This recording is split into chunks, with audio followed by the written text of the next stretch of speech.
ఏ చూసావా, చిట్టెమ్మకి కాంతమ్మ కొడుక్కి పెళ్ళైపోయిందే.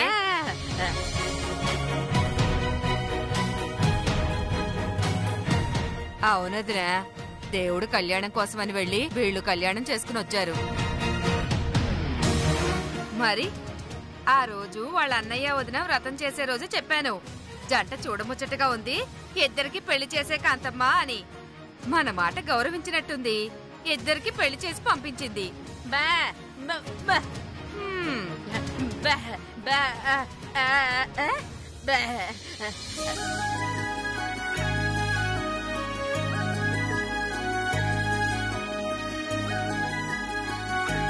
ఇదిగో కాంతమ్మ కొడక, మా చిట్టెమ్మ ఎంతో సుకుమారంగా పెరిగింది, దాన్ని పువ్వుల్లో పెట్టి చూసుకోవాలి. అలాగే అత్త, పువ్వు లాంటి మీ కూతురుని పువ్వుల్లో పెట్టుకుని చూసుకుంటాను. అబ్బో, అబ్బాయి మాటగాడే. ఇదిగో చిట్టెమ్మ, హీరో లాంటి మొగుడొచ్చాడే, పార్టీ ఏమిస్తావు? గన్నేరు పప్పిస్తాను, తాగి సావు. అయ్య బాబోయ్, ఇప్పుడు నేనేమన్నానే, నాకు గన్నేరు పాలు పోస్తానంటావు? వస్తానన్నది ఇంకా పోయలేదు, సంతోషించు. అవునవును.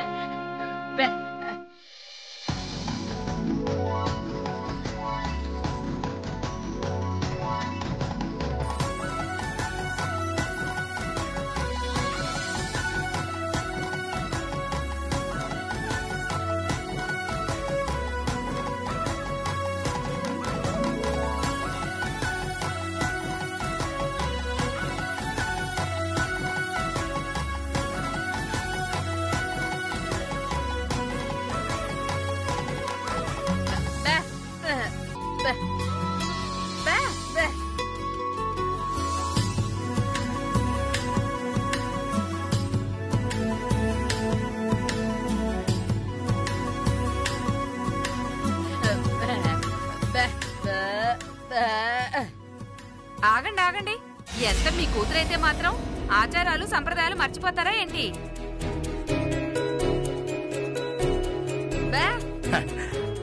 అదేనే, పెళ్లి కొడుకు పెళ్లి కూతురు మొట్టమొదటిగా ఇంట్లో అడుగు పెట్టేటప్పుడు పేర్లు చెప్పి రావడం మన సాంప్రదాయం కదా, అదే అంటుందే.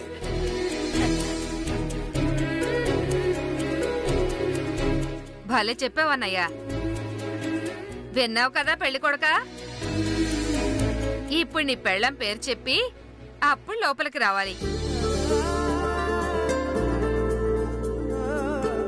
నా భార్య పేరు చిట్టిమిఠాయి.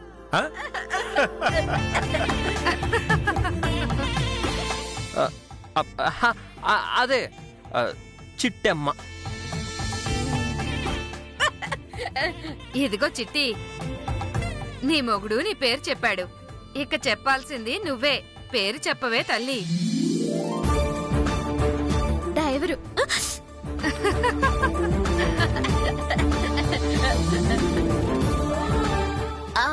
డ్రైవరు బావా. చిచి, రవిచంద్ర.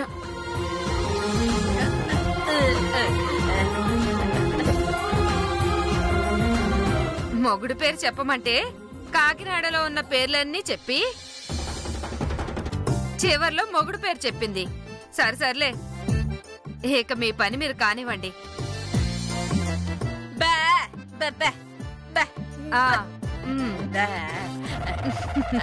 రండి.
అల్పమైన చిట్టమ్మ చేతిలో చెయ్యేసి చెప్తాను.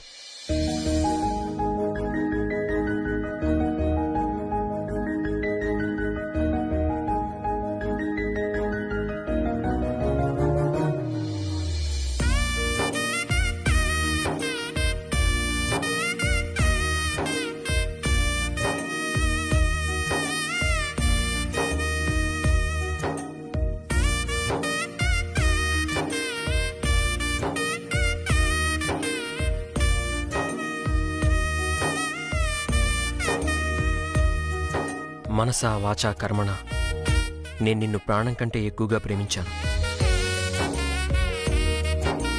ప్రేమతోనే నీ మెడలో తాళి కట్టాను.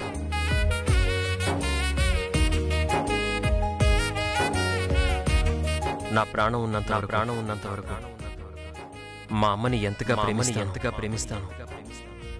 నిన్ను అంతకన్నా ఎక్కువగా ప్రేమిస్తాను. ఇది నా ప్రామిస్.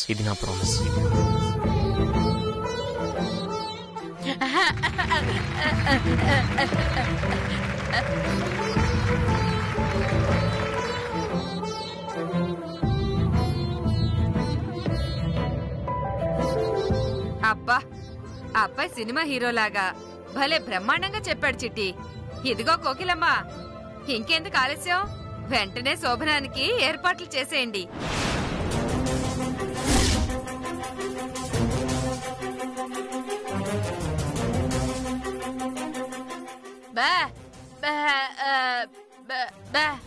అవును, ఈరోజు చాలా మంచి రోజు.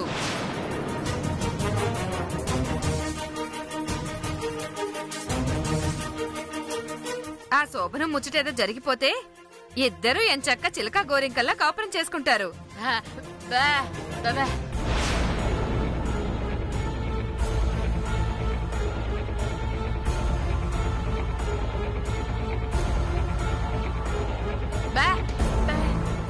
నేనేటంతానే, ఎప్పటికైనా జరగాల్సిన కార్యక్రమేగా, జరిపించేద్దాంలే.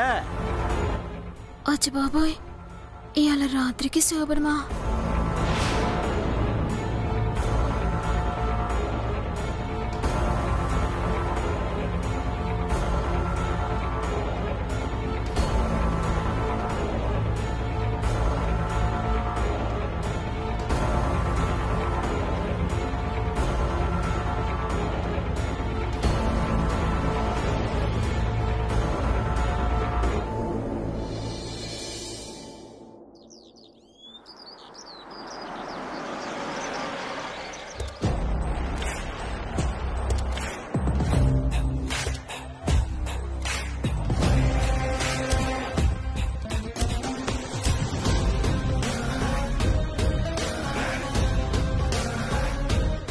అక్క, ఆ చిట్టెమ్మ అంత చూస్తానని చెప్పి బయలుదేరి ఇక్కడ కారాపావేంటి? ఇక్కడ ఆపింది కూడా చిట్టెమ్మ అంతు చూడ్డానికేరా.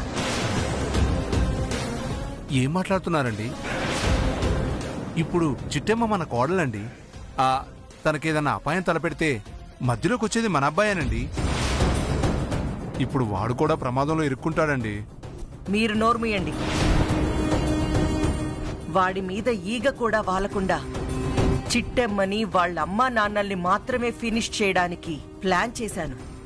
మీరు చూస్తూ ఉండండి. సరిగ్గా గంటలోపు ఆ కుటుంబరావు కోకిలమ్మలు ఫినిష్ అయిపోయారనే శుభవార్త వింటారు.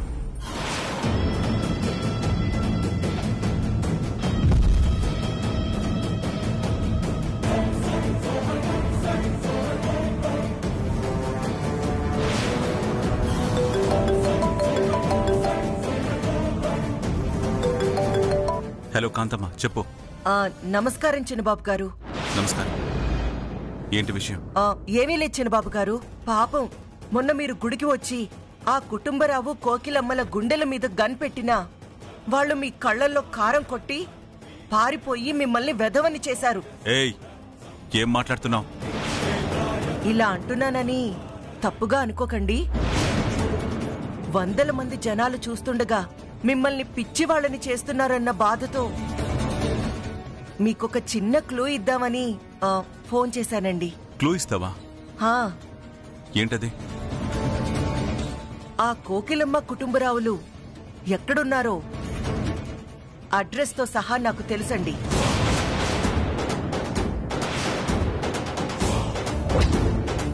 నిజమా? వాళ్ళు ఇప్పుడు ఎక్కడున్నారో? తప్పుగా అనుకోకండి. ఇలాంటి విషయాలు ఫోన్లో మాట్లాడుకోవడం కంటే డైరెక్ట్గా మాట్లాడుకోవడం మంచిదండి. నేనిప్పుడు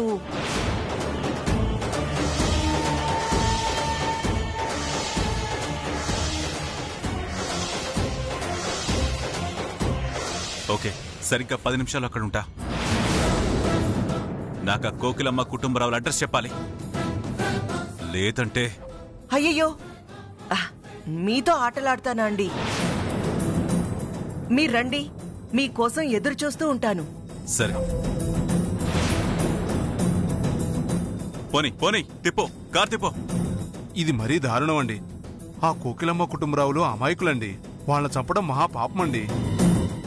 లేకపోతే వాళ్ళ బదులు మీరు చస్తారా? అమ్మో, మరి అవతల మన కొడుకుతో ఆ చిట్టమ్మ శోభనం జరగబోతుంది.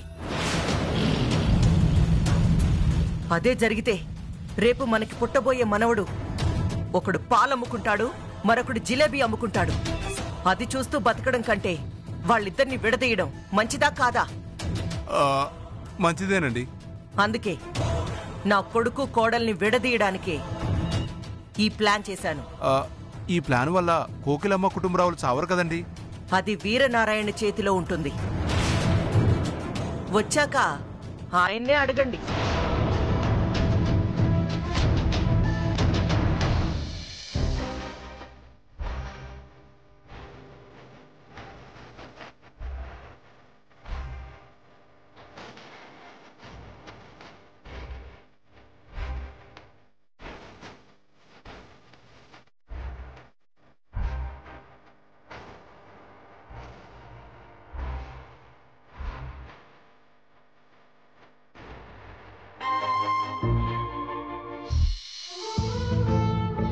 జరిగిన పెళ్లి కలో నిజం అర్థం కాక అయోమయంగా ఉందా చిట్టమ్మ? అవును డ్రైవరు, దేవుని కళ్యాణం కాడికొచ్చి మా అన్నయ్య నొప్పించి ఎలాగైనా ఇంటికి తీసుకొద్దాం అనుకున్నాను. కానీ మెళ్ళో తాలిబొట్టుతో నిన్ను తీసుకొని ఇంటికొచ్చాను. ఇది ఎలా జరిగిందో ఎందుకు జరిగిందో నాకు తెలీదు. కానీ ఇలా జరగకపోతే బాగున్నా అనిపిస్తోంది. ఏం మాట్లాడుతున్నావు చిట్టమ్మ? ఈ పెళ్లి నీకు ఇష్టం లేదా? లేదంటే నన్ను చేసుకోవడం ఇష్టం లేదా? అయ్యో,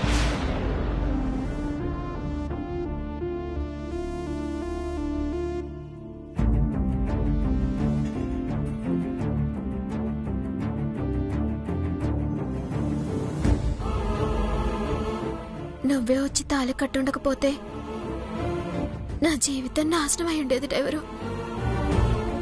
నా జీవితాన్ని కాపాడిన దేవుడివి నువ్వు. అయినా నీలాంటి మంచి మనిషిని ఏ ఆడపిల్లైనా ఇష్టపడుతుంది. నేనెందుకు ఇష్టపడినా? చాలు చిట్టమ్మ, ఈ ఒక్క మాట చాలు. ఆ పులిరాజు నీ మెళ్ళో ఎక్కడ తాళి కడతాడో అన్న భయంతో నేను తాళి కట్టానే గాని నీ ప్రమేయం లేకుండా, నీ ఇష్టాయిష్టాలేంటో తెలుసుకోకుండా తాళి కట్టానేమోనని చాలా బాధపడ్డాను. ఇప్పుడు నీ మాట విన్నాక నేనే తప్పు చేయలేదని, నిన్ను బలవంతంగా నా భార్యను చేసుకోలేదని నా మనసు తేలికపడింది. కాకపోతే పీకల దాకా సమస్యలతో మునిగిపోయిన నాకు ఈ సమయంలో పెళ్ళవకుండా ఉండాల్సింది డ్రైవరు. చూసావుగా ఇలా 3 ముళ్ళు పడ్డాయో లేదో. మా అమ్మ అప్పుడే శోభనానికి ఏర్పాట్లు చేసేస్తుంది. ఇంకేముంది, 3 ముళ్ళు 3 రాత్రులు 3 పిల్లలు, అంతే నా బతుకు. ఆ తర్వాత మా అమ్మ నాన్న ఏమైపోయినా నాకు పట్టదు. ఎందుకంటే ఇప్పుడు నేను నీ పెళ్ళాన్ని, ఇంకొక ఇంటి కోడల్ని. ఇక నుంచి నాకు నా మొగుడు, నా పిల్లలు, నా సంసారమే తప్ప మా అమ్మ నాన్నల గురించి ఆలోచించడం కుదరదు. వాళ్ళని పట్టించుకునే తీరికే ఉండదు. నా కుటుంబంలో నా లోకంలోనే బతుకుతాను. ఈ కాళ్ళ గురించి పూర్తిగా మర్చిపోతాను. అదే నా భయం, అదే నా బాధ. అర్థమైంది చిట్టమ్మా. నీ మనసేంటో నీ బాధ్యత ఏంటో నాకు పూర్తిగా అర్థమైంది. ఆ దేవాలయంలో ఆ పులిరాజు నుండి కాపాడడానికి మాత్రమే నేను నీకు తాళి కట్టానే తప్ప మీ పెద్దల అంగీకారమో మా పెద్దల అంగీకారమో తీసుకోలేదు. అది ఒక రకంగా కరెక్ట్ అయినా నీ వైపు నుంచి ఆలోచిస్తే ఖచ్చితంగా తప్పే అవుతుంది.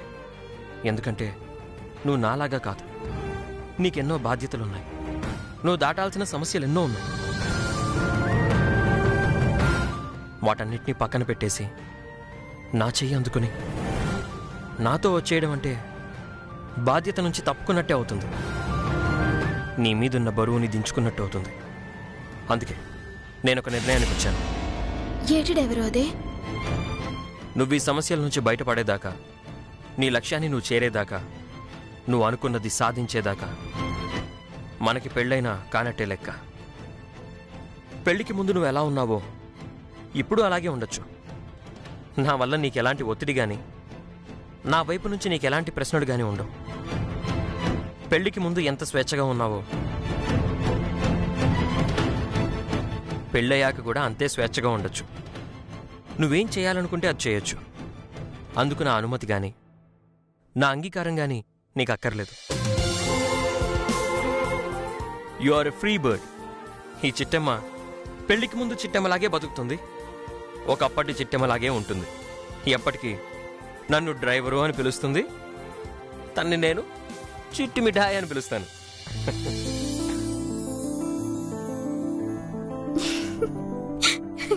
చిపో, నువ్వు మనిషి ఎంత సున్నితంగా ఉంటావో మనసు కూడా అంతే సున్నితం డ్రైవరు.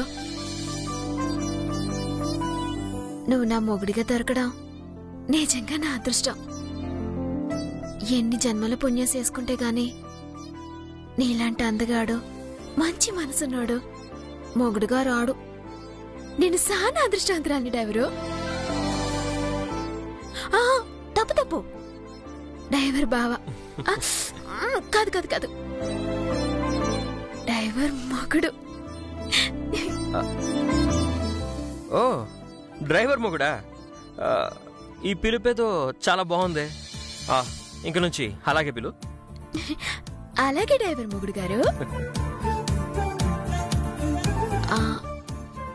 అయితే ఇవాళ రాత్రికి మన శోభన లేనట్టే కదా? చెప్పా కదా, నువ్వు మనస్ఫూర్తిగా నీ సమస్యలన్నీ తీరి నన్ను భర్తగా అంగీకరించినప్పుడే ఫస్ట్ నైట్ జరుగుతుంది.